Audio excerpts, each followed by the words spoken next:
Füsun Yılmaz. Herkese sağlıklı ve mutlu günler diliyorum. Yemeklerimizin olmazsa olmazı soğan, binlerce yıldır alternatif tıbbında en önemli besinlerindendir. Soğan faydaları saymakla bitmeyen mucize besinlerden bir tanesidir. Bunun yanında karanfil de faydalarıyla bilinen başka bir baharattır. Ve ikisinin birleşmesiyle bakın nasıl harika bir mucize gerçekleşiyor.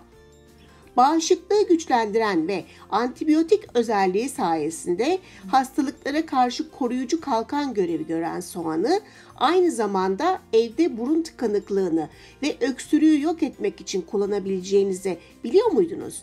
Belki çocuklu annelerin daha çok bildiği bir yöntem olabilir ama ben de yeni duydum ve şimdi sizlerle de paylaşmak istiyorum.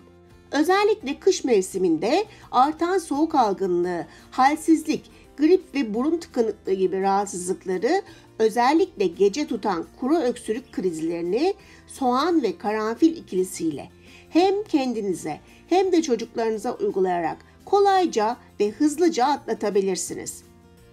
Soğan enfeksiyon kaynaklı rahatsızlıklarda antibiyotik görevi görerek, karanfil ise hoş kokusu ile solunum yollarını açarak rahatlamamızı sağlayabilir.